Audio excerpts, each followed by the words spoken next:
Everything out of me. They gonna get a Super Bowl out of me. Believe that. Believe that.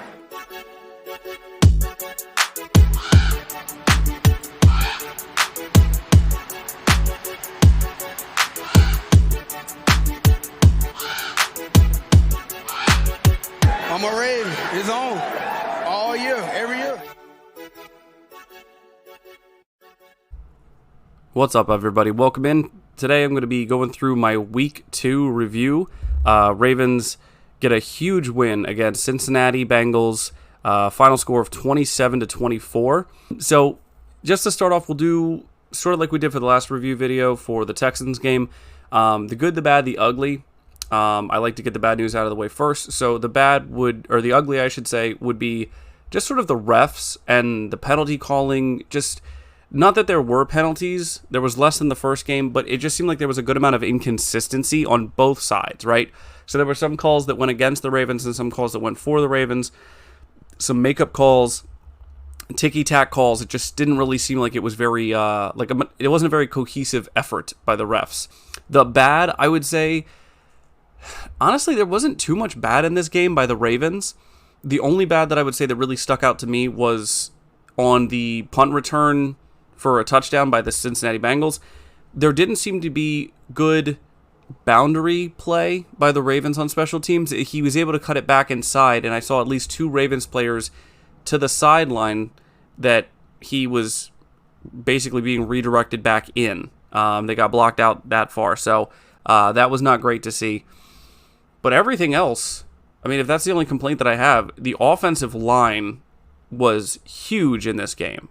Sam Mustipher, who was one of the players that I had to watch for the Ravens, did a phenomenal job against DJ Reader, who was one of the Bengals players I had to watch, and I'm sure he got a bunch of help, and there was, just an overall good offensive line play, right? There was a couple of penalties, but what I kept coming back to in my mind is, with Mustipher out there, if Linderbaum at the end of the game had the exact same stat line against DJ Reader as Mustipher, you wouldn't complain, right? I think he did an excellent job out there. So going back to the other players to watch, Lamar versus Joe Burrow, basically Lamar outplayed Burrow. If you look at the stats, I mean, he was around the same as far as the yards. He had a few more yards or whatever, but same 2 touchdowns, but he didn't have a pick. He did have that lost fumble. He lost the fumble, but it didn't count because of illegal hands to the face against the Bengals. Thank goodness for that, because we were pretty backed up in our own territory at that time. But, I mean, it just felt like Lamar still he was more decisive. He had better timing with his receivers. There was more opportunities to run the ball, and he took them. But he didn't seem to really overcommit to running, which I thought was fantastic. It seemed like it was very much in control. Obviously, back to the offensive line, he had a good pocket to step up into, and it felt like a lot of his throws were very crisp. He did miss on a few. I still think there's a little bit of rust to shake off. He misses down the sideline. The Mark Andrews, he had a couple misses to Mark Andrews, but I mean, this is also Mark's first game back, so some of that might be miscues with him and that, but I don't think that's going to be an issue going forward. They have great chemistry. I mean, I love how well Lamar spread the ball around, and part of that goes back to one of the things that I wanted to see in the game, which was a better, more fluid game plan and play calling, and I definitely think Todd Monken hit the home run with that today, because, I mean, really, they would think we're zigging and we zag, and even if our first option, it just seemed like the Ravens had more successes than failures, which I know sounds overly simplistic, but it just felt like, okay, here's plan A. And then plan A was working pretty well most of the time. And then, oh, no, that didn't work. All right, well, then let's try plan B. Okay, that worked. Like, it just seemed like there was very much, like, if none of Lamar's first reads were open, or he didn't have a dump-off route, then plan C, there was enough options of him getting out and scrambling out of the pocket and picking up positive yardage. I don't know how many teams in the NFL can plan for going against plan A, going against plan B, and then still also going against plan C. That's very difficult. So the Ravens can attack you in multiple ways.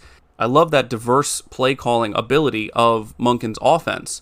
It just seems like it's very dynamic. It seems like it's very threatening on multiple levels, and it makes every guy threatening. right? It makes every guy someone that you have to look out for from an offensive standpoint. It's very difficult on defenses. So other players that I had to watch for Bengals, I mean, basically Jamar Chase was negated. I mean, he had 8 targets, 5 receptions for 31 yards. And on that play where he went to the side of the end zone there and Rock Ya-Sin was on, I mean, Rock Ya-Sin buried him on that. Like, I'm surprised the way the NFL is going. I'm surprised they didn't throw a flag because he tackled him too hard.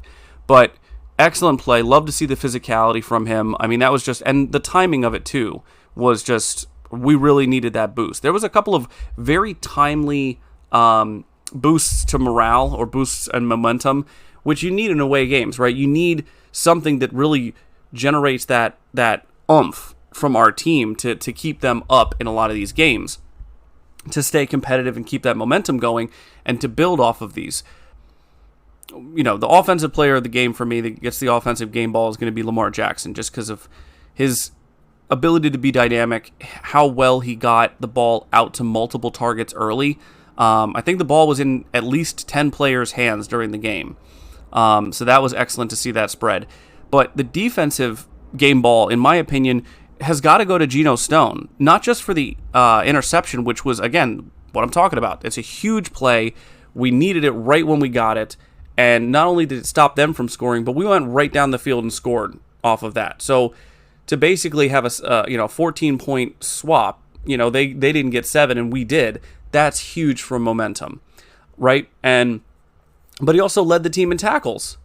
And not that Roquan Smith necessarily, he didn't have as dominant of a day, but it's really, really great to see, and this is huge for teams that want to compete late in the season, that your so-called depth guys, I mean, Geno Stone just stepped in for Marcus Williams against the Bengals, who we know to be a threat in the air against the pass and everything.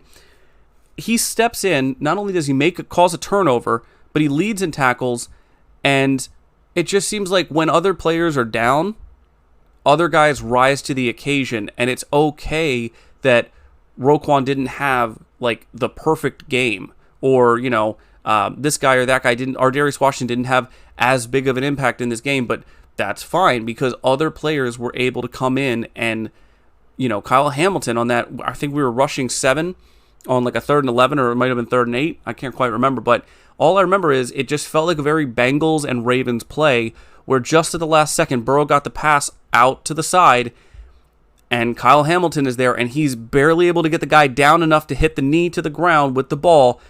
And it's just oh my gosh. I remember thinking thank goodness, because I couldn't see who was in front of him, but it looked like a lot of green. So I don't know if there was any other help back there, but when you rush 7 and you've only got 4 in coverage and it's 1-on-1, I'm just super happy that we have a talented guy like Kyle Hamilton to be able to get that guy down. Hey guys, real quick. If you're enjoying the video so far, go ahead and give it a like. And if you want more, you can head over to my channel and hit that subscribe button while you're there. Also, if you know anyone who is a Ravens fan that might enjoy this video, please share it with them. Alright, let's get back to the video. Other points of emphasis for this game, it just felt like running the ball, passing the ball, it was very balanced, it was very, like I said, dynamic. Gus Edwards looked fantastic. 10 carries, 62 yards with the touchdown, and another big momentum play, right? They went down, they got the touchdown with T. Higgins, and then, place was going crazy. Even the announcers were like, oh, now that energy is here. You didn't quite hear it, but now you're hearing it. Then Gus Edwards just breaks out a 20-yard run to the left and just, silences the whole place. And then we go down, and that was the same drive that we got the 3rd and 5 or 2nd and 5, I think it was, touchdown pass to Nelson Aguilar. Big shout out to him too. I mean, Nelson Aguilar, what a wonderful surprise he was. I mean, not to say he was a surprise in the sense that during training camp and everything, but I remember in the offseason, before we got OBJ, before we got Zay Flowers, not to say that I would be happy with just Aguilar, but I mean, when he's your 4th option and he's burning up a defense, I mean, he had a couple of really tough catches, some good throws by Lamar. That touchdown catch was beautiful. But the note I did want to end on for Zay Flowers, not only just the 52-yard catch, but I was going out of my mind when I watched this, And he gets up, you see him flexing, and he even said as much after the game, like, I was thinking like I was still in college, like, oh, that's it, let me flex on these guys. And then he's like, oh, and then this guy's clearly coming to tackle me. Let me juke him, juke this other guy that's coming in. Oh, they can't touch me, they can't bring me down. And even when they were finally blowing the whistle, he's still not down. And I almost can bet that even with 3 guys there who can't bring him down, he still would have been able to get to the pylon if he had just angled it. It looked like the Jacoby Jones play against, I think it was the 49ers in the Super Bowl, actually, if I'm not mistaken, where catches the ball and then jukes one guy left and just takes off for the pylon and gets in. And it just very much looked like that type of just elusive agility play. But I just love the fact that he was within like 5 feet of these guys and nobody could even bring him down. Yeah, so excellent game overall. We got the win. 2-0 to start the season. 2-0 in the conference. 1-0 in the division.